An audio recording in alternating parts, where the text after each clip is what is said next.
Hello बच्चों, जय हिंद। भाई शाम के 6:45 बज चुके हैं और हम एक बार फिर से जो हैं आ चुके हैं और बड़े ही इम्पोर्टेंट सेशन के साथ। जैसे कि आपको पता है हमारे 40 GS के बहुत इंपॉर्टेंट सेशंस चल रहे हैं, जो कि TGT arts commission, TET, LT TET commission, ठीक है, JBT टैट कमीशन, सभी के लिए बहुत बहुत इंपॉर्टेंट है। और बहुत ही जल्दी आज एक इम्पॉर्टेंट अनाउंसमेंट भी है भाई, बहुत ही जल्दी हम लोग ऑनलाइन प्लेटफॉर्म पे भी आ रहे हैं आपके लिए सारे के सारे कोर्सेज लेके। जैसे कि आप लोग जानते हैं JBT, TGT, LT इन सब का टैट का शेड्यूल जो है जारी हो चुका है, तो बहुत ही जल्दी ऑनलाइन कोर्सेज लेके आऊँगा मैं आपके लिए, जो आपको भी जुलाई वाला कमीशन करने के लिए बहुत बहुत ज़्यादा हेल्पफुल रहेगा। ठीक है, तो आज बच्चों हमने क्या पढ़ना है भाई, तो आज हमने पढ़नी है इंडियन जुडिशरी। ठीक है भाई, भारतीय न्यायपालिका। ठीक है, समझते हैं। देखो, भारतीय न्यायपालिका बच्चों कहा जाता है कि भारत में एकमात्र ऐसी जगह है जहां पर आज भी न्याय जो है ना वो जीवित है। ठीक है, आज भी न्याय जीवित है। भारतीय न्यायपालिका एकमात्र भारत में ऐसी जगह है। ठीक है, लेकिन फिर भी हमारे देश में एक समस्या है भाई। आप जानते हैं हमारे देश की आबादी लगभग 125 करोड़ है। ठीक है, और उस पर जज कितने हैं? मात्र 21,000। तो लगभग 1 लाख लोगों पर एक जज है। और इसलिए आप जानते हैं कि फैसले जो हैं जुडिशरी में बहुत लंबे लंबे चलते हैं। लेकिन फिर भी कहा जाता है भाई सुप्रीम कोर्ट जो है, हमारी जुडिशरी जो है आज की डेट में बहुत अच्छे फैसले सुनाती है और लोग भरोसा करते हैं हमारी जुडिशरी पर। ठीक है ना, लोग भरोसा करते हैं जुडिशरी पर कि भाई कोर्ट उनकी बात नहीं सुनेगा, अगर सरकार उनकी बात नहीं सुनेगी, पुलिस उनकी बात नहीं सुनेगी, प्रशासन उनकी बात नहीं सुनेगा, तो कोर्ट सुनेगा और क्या करेगा? और न्याय देगा। लेकिन भाई बड़े महान फिलोसफर्स का कहना है कि देर से न्याय मिलना भी क्या है? एक अन्याय के ही बराबर है भाई। Justice delayed is equivalent to justice denied. ठीक है भाई, आपको न्याय तब मिले जब आपके जख्म जो है वो भर जाए, तो उस न्याय का भी कोई फायदा नहीं है। ठीक है, तो फिर भी भाई आज की डेट में लोग डरते हैं हमारे देश की न्यायपालिका से, और क्योंकि न्यायपालिका आज की डेट में भी भाई बहुत अच्छे अच्छे फैसले सुनाती है। ठीक है ना, और लोग भरोसा करते हैं इस देश की न्यायपालिका में। और मैं भी आपको यही कहूंगा कि आपको कहीं पर भी भरोसा हो ना हो, लेकिन इस देश की न्यायपालिका पर भाई पूरा विश्वास कीजिएगा, क्योंकि न्यायपालिका आज भी फैसले बहुत अच्छे सुनाती है। चलिए समझते हैं भारतीय न्यायपालिका किस तरह से काम करती है। तो देखिए, भारतीय न्यायपालिका जो हमारी इंडियन जुडिशरी है, ठीक है ना, इंडियन जुडिशरी, इसे कहा जाता है भारतीय न्यायपालिका बच्चों। तो भारतीय न्यायपालिका याद रखिएगा हमारी 3 भागों में बटी हुई है। ठीक है ना, तो सबसे पहला आता है सुप्रीम कोर्ट, जिसे आप हिंदी में कहते हैं सर्वोच्च न्यायालय। ठीक है ना, फिर उसके बाद आता है हाई कोर्ट्स, जिसे आप कहते हैं उच्च न्यायालय। ठीक है, और फिर आती हैं आपकी लोअर कोर्ट्स, जिसे आप कहते हैं निचली अदालतें। ठीक है ना, तो देखिए ये जो निचली अदालतें होते हैं दरअसल ये ट्रायल कोर्ट्स होते हैं, और यहां से मुकदमों की क्या होती है भाई? यहां से मुकदमों की शुरुआत होती है। और जो सुप्रीम कोर्ट और हाई कोर्ट है, इन्हें याद रखिएगा अपीलेट कोर्ट्स कहा जाता है, अपील की अदालतें। क्या कहा जाता है इन्हें? अपील की अदालतें। समझिए बात को, इन्हें कहा जाता है अपील की अदालतें। मतलब यहां से कोर्ट्स की क्या होती है भाई? यहां से जो केस है उनकी शुरुआत होती है, और यहां जाके क्या होते हैं? अपील करने का अधिकार आपको यहीं मिलता है सुप्रीम कोर्ट और हाई कोर्ट में। तो आज हम सुप्रीम कोर्ट के बारे में पढ़ेंगे। ठीक है, पार्ट 1 आज डिस्कस कर रहे हैं, और नेक्स्ट वीडियो में हम जो है वो पार्ट 2 डिस्कस करेंगे, इसका हाई कोर्ट्स और लोअर कोर्ट्स। ठीक है, चलिए फिर सुप्रीम कोर्ट की तरफ बढ़ते हैं बच्चों। तो सुप्रीम कोर्ट बहुत इंपॉर्टेंट, ठीक है भाई। और जैसे कि आप लोग जानते हैं इस समय TGT कमीशन में तो हर साल, आप पिछले 5-10 साल के पेपर उठा के देखिए, हर साल एक क्वेश्चन इस जुडिशरी से आ ही रहा है। सुप्रीम कोर्ट, जिसे हिंदी में कहा जाता है बच्चों सर्वोच्च न्यायालय। तो सर्वोच्च न्यायालय की स्थापना याद रखिएगा, सर्वोच्च न्यायालय का जिक्र संविधान के भाग 5 और अंडर आर्टिकल अनुच्छेद याद रखिएगा 124 से लेकर के 147 तक किया गया है। ठीक है ना, तो सर्वोच्च न्यायालय का जिक्र बच्चों संविधान के भाग 5 और अनुच्छेद 124 से लेकर के 147 के बीच में जो है वो किया गया है। अब याद रखिएगा सुप्रीम कोर्ट है जो हमारी, सुप्रीम कोर्ट को हमारी क्या कहा जाता है बच्चों? Apex court. क्या कहा जाता है? Apex court. ठीक है ना, अपेक्स कोर्ट, या फिर याद रखिएगा इसे कहा जाता है highest court of justice in India. Highest court of justice in India. तो न्याय, भारत में न्याय की सबसे क्या है? ये सर्वोच्च अदालत है। ठीक है ना, तो इसे एपेक्स कोर्ट मतलब सबसे बड़ी कोर्ट, सबसे ऊंची अदालत, और हाईएस्ट कोर्ट ऑफ जस्टिस मतलब कि भारत में न्याय की सबसे सर्वोच्च अदालत है। मतलब इसके बाद आप न्याय की गुहार कहीं पर भी नहीं लगा सकते, ठीक है। तो न्याय की क्या है, सबसे सर्वोच्च अदालत है, ठीक है। और इसकी स्थापना याद रखिएगा, सुप्रीम कोर्ट की स्थापना 28 जनवरी 1950 को की गई थी। कब की गई थी? 28 जनवरी 1950 को सर्वोच्च न्यायालय की बच्चों स्थापना की गई थी, ध्यान रखिएगा ये चीज, ठीक है। नेक्स्ट क्वेश्चन पूछा जाता है भाई सुप्रीम कोर्ट में हमारे कितने जज होते हैं? तो याद रखिएगा एट प्रेजेंट वर्तमान में सुप्रीम कोर्ट में 34 जजेस हैं। कितने जजेस हैं? 34 जजेस, जिसमें याद रखिएगा एक मुख्य न्यायाधीश होते हैं, एक चीफ जस्टिस होते हैं, ठीक है ना, और प्लस 33 अदर जजेस होते हैं, ठीक है ना, प्लस 33 अदर जजेस होते हैं। इतनी चीज याद रखिएगा। तो एक मुख्य न्यायाधीश और 33 अन्य न्यायाधीश जो है वो सुप्रीम कोर्ट में बच्चों याद रखिएगा होते हैं, ठीक है। अब क्वेश्चन ये पूछा जाता है कि सुप्रीम कोर्ट के जजेस की संख्या को बढ़ाने की पावर किसके पास है? तो याद रखिएगा सुप्रीम कोर्ट के जजेस की जो संख्या है इसको बढ़ाने की पावर किसके पास है? तो पार्लियामेंट के पास, ठीक है ना। तो parliament has power to increase the number of जजेस ऑफ सुप्रीम कोर्ट। तो याद रखिएगा संसद के पास यह शक्ति है कि वह सर्वोच्च न्यायालय के न्यायाधीशों की संख्या को क्या कर सकता है? तो बढ़ा सकता है। याद रखिएगा इतनी चीज संसद के पास ये शक्ति है, ठीक है। अब देखिए अगली चीज बड़ी इंपॉर्टेंट है कि भाई जो ये जजेस होते हैं, इन जजेस की अपॉइंटमेंट किसके द्वारा की जाती है? इन जजेस की। तो याद रखिएगा जजेस आर अपॉइंटेड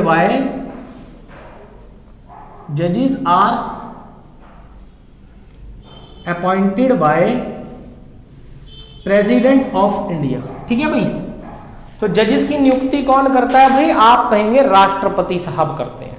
चलिए बहुत अच्छी बात है, राष्ट्रपति साहब करते हैं, ठीक है। तो राष्ट्रपति साहब क्या करते हैं? जजेस की नियुक्ति करते हैं सुप्रीम कोर्ट के। अब किसके साथ? देखिए आपने किताबों में पढ़ा होगा राष्ट्रपति साहब जो है हर काम किससे कंसल्ट करके करते हैं? प्रधानमंत्री जी से। किससे कंसल्ट करने के बाद करते हैं कोई भी कार्य? प्रधानमंत्री जी से कंसल्ट करने के बाद करते हैं, ऐसा आपको पता होगा।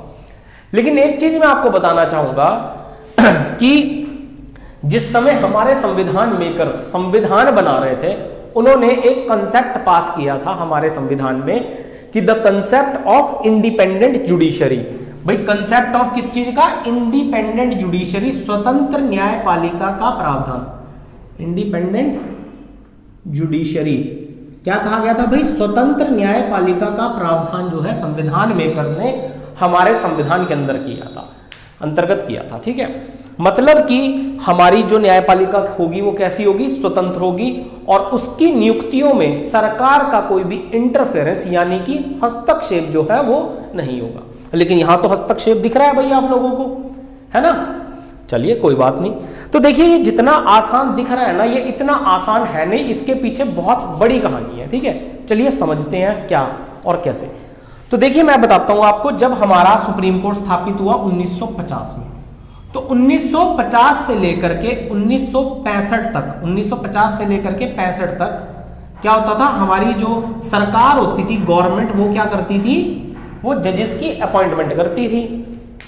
लेकिन जैसे जैसे देश में जुडिशियल एक्टिविज्म बढ़ता गया, वैसे वैसे लोगों ने इस चीज का विरोध करना शुरू कर दिया कि भैया ये सिस्टम गलत है और सरकार कैसे जजेस की अपॉइंटमेंट कर सकती है, क्योंकि संविधान में लिखा है the concept of independent judiciary. तो कोई बात नहीं भाई। तो 1965 में हमारी कांग्रेस पार्टी थी देश में, और 1965 में कांग्रेस पार्टी ने क्या किया भाई? एक प्रणाली की लाई जिसे कहा गया कोलिजियम प्रणाली, कोलिजियम सिस्टम। याद रखिएगा भाई, ठीक है ना भाई, कोलिजियम सिस्टम। तो कोलिजियम प्रणाली लाएगी। तो आप कहेंगे सर ये कोलिजियम प्रणाली क्या है? तो भाई कोलिजियम प्रणाली में याद रखिएगा कितने? 4 जज होते हैं। कहां के? सुप्रीम कोर्ट के। 4 जजेस ऑफ सुप्रीम कोर्ट। तो ये क्या करते हैं? ये सिस्टम क्या करता है? ये हाई कोर्ट के जो आपके वकील होते हैं, बड़े वरिष्ठ वकील होते हैं, या फिर जो हाई कोर्ट के जज होते हैं, उनकी कार्य प्रणाली पर नजर रखता है ये कोलिजियम सिस्टम।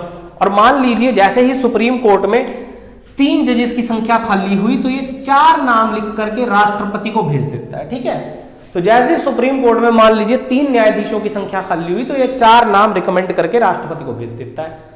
अब भाई साहब राष्ट्रपति वो नाम प्रधानमंत्री जी के पास भेज देते हैं, और अब वो 4 नाम भाई प्रधानमंत्री जी को पसंद हो या ना हो, भैया सेलेक्ट तो उनमें से ही 3 करने पड़ेंगे, आपके पास कोई ऑप्शन ही नहीं है। समझे बात को? तो आपके पास कोई ऑप्शन ही नहीं है। तो मतलब कि क्या होता है कि प्रधानमंत्री राष्ट्रपति के पास ये 4 नाम जाएंगे और राष्ट्रपति प्रधानमंत्री को देंगे, और प्रधानमंत्री को वो बंदे पसंद हो ना हो, लेकिन प्रधानमंत्री को उन 4 में से ही उन 3 की क्या करनी पड़ेगी? नियुक्ति करनी पड़ेगी। समझ गए बात को? तो ये है the concept of independent judiciary. तो राष्ट्रपति साहब बिल्कुल नाम का ही काम कर रहे हैं इसमें। समझ रहे हैं बात को? चलिए, उम्मीद करता हूं भाई ये चीज आपको समझ आ गई होगी, आज तक हालांकि किसी ने बताई नहीं होगी आप लोगों को। ठीक है, चलिए अब समझते हैं एक और चीज। अब देखिए, जैसे कि सब लोग जानते हैं कि 2014 में 2014 में श्री मोदी जी की सरकार आई भाई, honourable prime minister of India Shri Modi साहब की जो है सरकार आई। ठीक है भाई, अब मोदी साहब जी की सरकार जो थी भाई बहुत ज्यादा पावरफुल सरकार थी, जैसे कि कहते हैं। ठीक है तो भाई क्या हुआ, मोदी जी ने आते कुछ कानून बनाए। मोदी जी ने कहा भैया गीता को जो है हम नेशनल ग्रंथ घोषित करेंगे। सुप्रीम कोर्ट ने कहा भैया सेकुलर कंट्री है, नहीं होने देंगे। फिर मोदी जी ने कहा भैया कि हम जो है गीता को सरकारी स्कूलों में पढ़ाएंगे। भाई उन्होंने कहा आर्टिकल 28 का वायलेशन है, नहीं करने देंगे, ऐसा नहीं कर सकते। ठीक है, इसके बाद मोदी जी ने कहा भैया लव जिहाद चलाएंगे। सुप्रीम कोर्ट ने कहा भैया नहीं चलने देंगे। फिर मोदी जी ने कहा भैया धर्मांतरण चलाएंगे। भैया सुप्रीम कोर्ट ने मना कर दिया, नहीं करने देंगे। अब भाई साहब मोदी जी हो गए आपके आग बबूला, और मोदी जी ने कहा कि सरकार मेरी, संसद मेरी, और बहुमत मेरे पास, और सुप्रीम कोर्ट तुम मुझे काम नहीं करने दे रहे। अब देखो मैं तुम्हारा हाल क्या करता हूं। तो 2015 में हमारे नरेंद्र मोदी जी ने क्या किया, 2015 में एक नेशनल जुडिशियल अपॉइंटमेंट कमीशन नाम का ट्रम्प कार्ड मार्केट में उठा करके फेंका जनवरी 2015 में। ठीक है ना, कब फेंका? जनवरी 2015 में संसद में फेंका नेशनल जुडिशियल अपॉइंटमेंट कमीशन। और मैं बताऊं, इसे लोकसभा और राज्यसभा दोनों से पास करा लिया गया, और राष्ट्रपति साहब ने इस पे साइन भी कर दिए। राष्ट्रपति साहब ने इस पर क्या कर दिए? साइन भी कर दिए। समझिए अब बात को। तो अब क्या हुआ, हमारे एक तो उन्होंने कहा आज से इसको पास करा लिया गया, और क्या कर दिया गया? एक्टिवेट कर दिया गया भाई साहब। और उन्होंने कहा आज से कोलिजियम सिस्टम रिकमेंडेशंस नहीं देगा, कोलिजियम सिस्टम रिकमेंडेशन नहीं देगा जजेस की अपॉइंटमेंट के लिए। कौन देगा? तो national judicial appointment commission recommendations देगा। चलिए ठीक है भाई, कोई बात नहीं। तो लोगों ने कहा पहले एक बात तो बता दीजिए, इस नेशनल जुडिशियल अपॉइंटमेंट कमीशन का मेंबर कौन होगा? तो हमारे सरकार ने कहा, मोदी जी ने कहा भैया प्राइम मिनिस्टर इसका मेंबर होगा, लीडर ऑफ अपोजिशन इसका मेंबर होगा, लॉ मिनिस्टर इसके मेंबर होंगे, चीफ जस्टिस इसके मेंबर होंगे। तो मतलब उन्होंने सारे नेताओं को भी इसमें घुसा दिया भाई नेशनल जुडिशियल अपॉइंटमेंट कमीशन में। तो हमारे एक एडवोकेट थे बहुत बड़े, जिनका नाम था भाई साहब गोपाल सुब्रमण्यम। तो भाई साहब गोपाल सुब्रमण्यम ने क्या कर दिया, सुप्रीम कोर्ट में जाकर के पीआई लगा दी और कहा भैया ये नेशनल जुडिशियल अपॉइंटमेंट कमीशन इस इंडिपेंडेंट जुडिशरी को क्या कर रहा है भाई, वॉयलेट कर रहा है, इसका उल्लंघन कर रहा है। तो कोई बात नहीं भाई, सुप्रीम कोर्ट में मामले को क्या कर लिया गया, स्वीकार कर लिया गया। सुप्रीम कोर्ट में इस मामले को स्वीकार कर लिया। और भाई साहब मोदी जी ने क्या किया, अब मोदी जी ने अपनी पूरी की पूरी फौज सुप्रीम कोर्ट के साथ उतार दी भाई। हमारे एडवोकेट जनरल, जिन्हें कहा जाता है भारत का महान्यायवादी, solicitor general, additional solicitor general, तो पूरी की पूरी फौज सुप्रीम कोर्ट के सामने उतार दी। और 18 अक्टूबर, याद रखिएगा 18 अक्टूबर 2015 को क्या हुआ, सुप्रीम कोर्ट ने ऐतिहासिक फैसला सुनाया। और याद रखिएगा इस नेशनल जुडिशियल अपॉइंटमेंट कमीशन को गैर संवैधानिक, अनकॉन्स्टिट्यूशनल बनाते हुए खारिज कर दिया और वापस से कोलिजियम सिस्टम को क्या कर दिया गया, एक्टिवेट कर दिया गया भाई साहब। समझे बात को? तो इस तरह से हमारी डेमोक्रेसी के साथ छेड़छाड़ करने की, इंडिपेंडेंट जुडिशरी के साथ छेड़छाड़ करने की कोशिश की गई थी, लेकिन सफल नहीं हो पाई भाई साहब। सुप्रीम कोर्ट ने बचा लिया इंडिपेंडेंट जुडिशरी को। उन्होंने कहा भाई, सुप्रीम कोर्ट ने चीज एक्सेप्ट की कि हाँ भाई जो नेशनल जुडिशियल अपॉइंटमेंट कमीशन है वो इंडिपेंडेंट जुडिशरी को क्या करता है, तो वॉयलेट करता है। भाई बच्चों समझ आया भाई? उम्मीद करता हूं भाई मजा आ गया होगा आपको, है ना। तो जो कहानी रियलिटी है वही चीज मैंने आपको बताई है, ठीक है। यहां तक बात समझ आती है। चलिए आगे समझते हैं। आगे ठीक है। अब हमारे राष्ट्रपति साहब को क्या था भाई, अब हमारे जो राष्ट्रपति साहब है उनके पास एक पावर थी भाई, ठीक है, एक पावर थी हमारे राष्ट्रपति साहब के पास, और वो क्या थी, वो जिसको चाहते थे उसे चीफ जस्टिस बना सकते थे। चीफ जस्टिस, मुख्य न्यायाधीश, चीफ जस्टिस जिन्हें कहा, जो एट प्रेजेंट कौन है भाई, आप लोग जानते हैं, शरद अरविंद बोबड़े साहब इस समय हमारे क्या है, वर्तमान मुख्य न्यायाधीश है भारत के। हालांकि बहुत जल्दी रिटायर होने वाले हैं, अभी थोड़े ही दिनों में नए बनने वाले हैं, ठीक है, तो ये चेंज कर लीजिएगा अपॉइंटमेंट, ठीक है ना, 2-4 दिन में नए बनने वाले हैं शायद, देख लीजिएगा, ठीक है।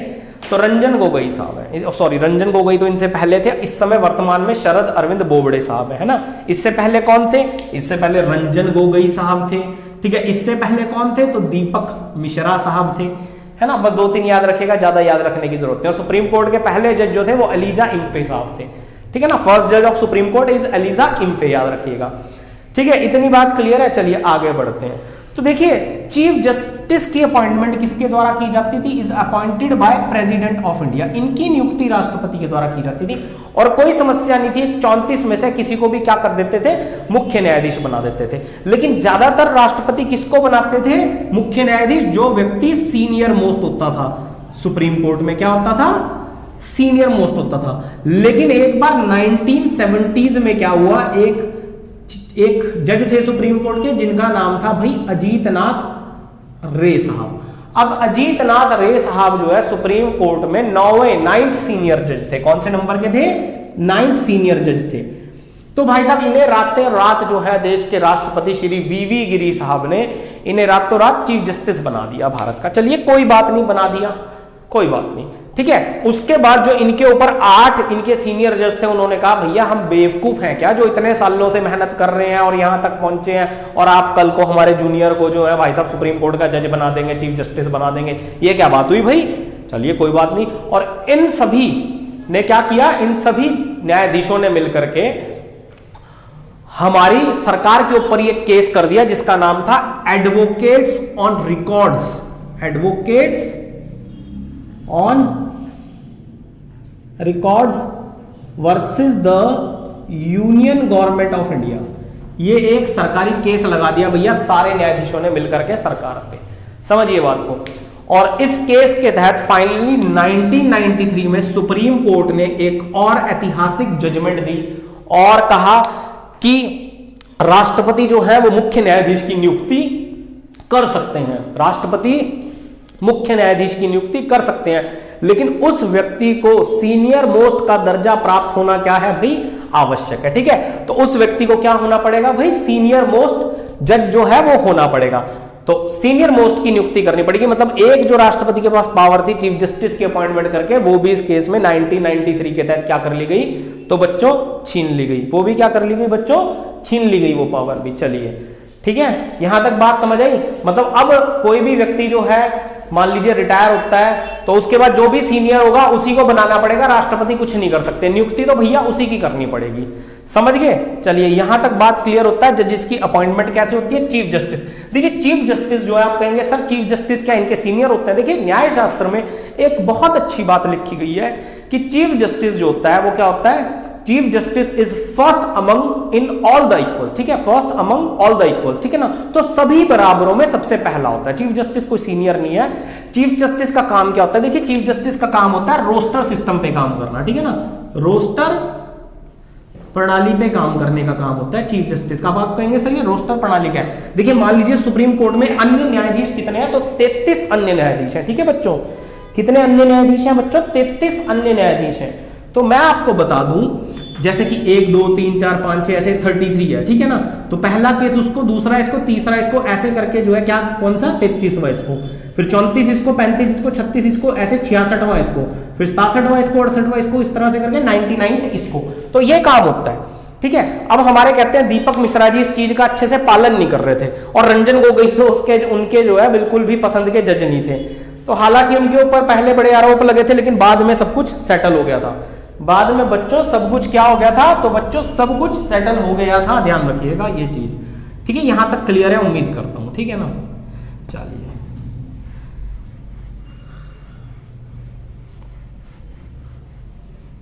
उम्मीद करता हूं भाई यहां तक बात समझ में आई होगी। इसके बाद बात करते हैं क्वालिफिकेशंस। भाई सुप्रीम कोर्ट का जज बनने के लिए क्या योग्यताएं होनी चाहिए? क्वालिफिकेशंस टू बिकम अ जज ऑफ सुप्रीम कोर्ट। तो पहली क्वालिफिकेशन है, a person should be the citizen of India, should be the citizen of India. तो उस व्यक्ति को क्या होना चाहिए? भारत का नागरिक होना चाहिए, ठीक है। दूसरी चीज याद रखिएगा, a person should be the advocate of high court for 10 years और जज of high court for 5 years। तो या तो वह व्यक्ति हाई कोर्ट में 10 साल तक वकालत किया हो, या फिर वह व्यक्ति हाई कोर्ट में 5 वर्षों तक न्यायाधीश के पद पे रहा हो, ठीक है ना। या तो 10 साल तक वकालत किया हो और या फिर 5 वर्षों तक न्यायाधीश के पद पे रहा हो, ठीक है। भाई ऐसे तो कोई भी व्यक्ति क्या करेगा? BA LLB करेगा, किसी भी बार काउंसिल की हाई कोर्ट में जाकर के अपना रजिस्ट्रेशन कराएगा, उसके बाद भाई साहब केस लड़ो ना लड़ो, and after the 10 year you are eligible to become a जज ऑफ सुप्रीम कोर्ट। ऐसे तो भाई बहुत सारे लोग आ जाएंगे, समझ रहे हैं बात को? भाई ऐसे तो बहुत सारे लोग आ जाएंगे बच्चों। तो इसके लिए एक तीसरी क्वालिफिकेशंस भी रखी गई, तीसरी भी रखी गई, a person should be the distinguished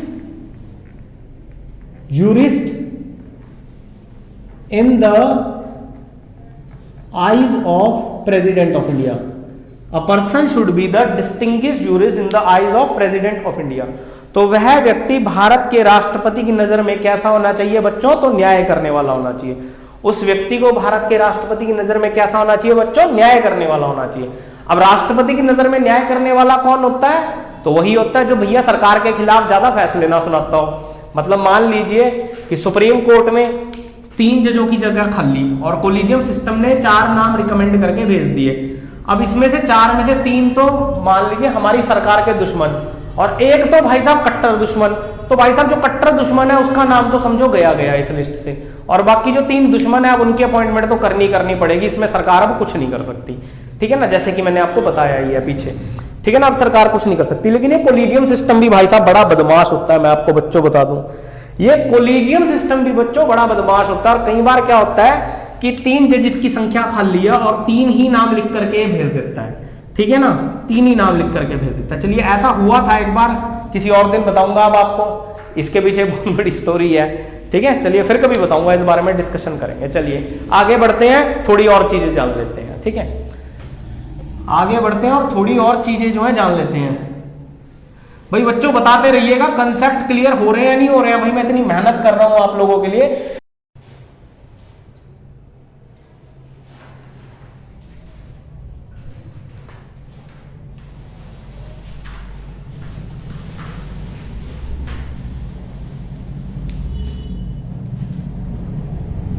hello बच्चों, तो क्वालिफिकेशंस आपकी हो चुकी थी। क्वालिफिकेशंस मैंने आपको बता दी, सुप्रीम कोर्ट का जज बनने के लिए क्या क्या क्वालिफिकेशंस है। बस उसके बाद ये लास्ट चीज याद रखिएगा आप, ओथ। तो सुप्रीम कोर्ट के जजेस को जो शपथ दिलाने का कार्य है वो किसका है? हमारे राष्ट्रपति साहब का, ठीक है ना। कार्यकाल कितना है? तो याद रखिएगा सर्वोच्च न्यायालय के न्यायाधीशों का कार्यकाल 65 वर्ष या फिर 6 वर्ष, मतलब जो भी पहले पूरा हो तो अपने पद पर बने रहते हैं वो, ठीक है ना। मतलब कि मान लीजिए 62 साल की उम्र में कोई व्यक्ति सुप्रीम कोर्ट का जज बनेगा तो वो 65 में रिटायर हो जाएगा, और मान लीजिए 55 साल में बनेगा तो वो 61 में रिटायर हो जाएगा। तो 65 साल या 6 वर्ष जो भी पहले पूरा हो वो अपने पद पर बने रहते हैं। सैलरी कितनी मिलती है? तो मुख्य न्यायाधीश को 2,80,000 रुपए प्रति मंथ और अन्य न्यायाधीशों को 2,50,000 रुपए प्रति मंथ, ठीक है। और 50% पेंशन भी मिलती है बच्चों आफ्टर रिटायरमेंट, ठीक है। इसके बाद रेजिग्नेशन किसको देंगे? तो राष्ट्रपति साहब को देंगे। भाई अपॉइंटमेंट राष्ट्रपति साहब ने की थी तो रेजिग्नेशन भी किसे जाएगा? इस्तीफा भी लिखित में राष्ट्रपति साहब को दिया जाएगा। और रिमूवल कौन करेगा? तो राष्ट्रपति साहब ही करेंगे। किसकी सिफारिश पर? तो संसद की सिफारिश पर, ठीक है बच्चों। किसकी सिफारिश पर? संसद की सिफारिश पर। तो बच्चों आज के लिए टॉपिक को यहीं रोकेंगे और नेक्स्ट टॉपिक पार्ट 2 लेके आऊंगा, जिसमें मैं सुप्रीम कोर्ट का रिमूवल का प्रोसेस आपको पूरा बताऊंगा कि कैसे जजेस को हटाया जाता है। इसके अलावा जूरिसडिक्शन पढ़ेंगे सुप्रीम कोर्ट की, जिसमें ओरिजिनल जूरिसडिक्शन है आपकी, ठीक है, एडवाइजरी जूरिसडिक्शन है, रिवाइजरी जूरिसडिक्शन है, एपेलेट जूरिसडिक्शन है, रिट्स जूरिसडिक्शन है। तो ये सारी चीजें पढ़ेंगे। इसके अलावा सुप्रीम कोर्ट की अदर पावर्स यानी कि अन्य शक्तियों को भी बच्चों हम पढ़ेंगे, ठीक है। तो नेक्स्ट वीडियो में इसको पूरा कर दूंगा, नेक्स्ट पार्ट आएगा 2-4 दिन में लगभग, और तभी उसके बीच में भी मैं डेली आपको टॉपिक्स बना के दूंगा। हो सकता है 1-2 दिन में इकोनॉमिक्स भी स्टार्ट करें, हिस्ट्री भी स्टार्ट करें, सब कुछ स्टार्ट करें। वही तो आप लोग जैसे कि जानते हैं कि टेट की नोटिफिकेशन आ चुकी है और जुलाई में इस समय टेट होने वाला है। तो प्लीज हमारे साथ भाई बने रहिए, मैं वादा करता हूं आपसे, आपको टेट में बहुत अच्छा स्कोर करवाऊंगा जीएस के पोर्शन में, ठीक है ना भाई, इतना वादा करता हूं। तो प्लीज यार अगर वीडियो अच्छी लगी हो लाइक शेयर सब्सक्राइब जरूर कर देना, और ना लगे, अगर वीडियो ना अच्छी लगे तो डिसलाइक भी जरूर करना, लेकिन रिस्पॉन्ड जरूर करना बच्चों, ठीक है ना। इसी से हमें भी मोटिवेशन मिलेगी, ठीक है ना, इससे हमें भी मोटिवेशन मिलेगी। तो चलिए तब तक के लिए चलते हैं, बाय बाय, जय हिंद, take care, and it was indeed a great pleasure teaching you all, thank you.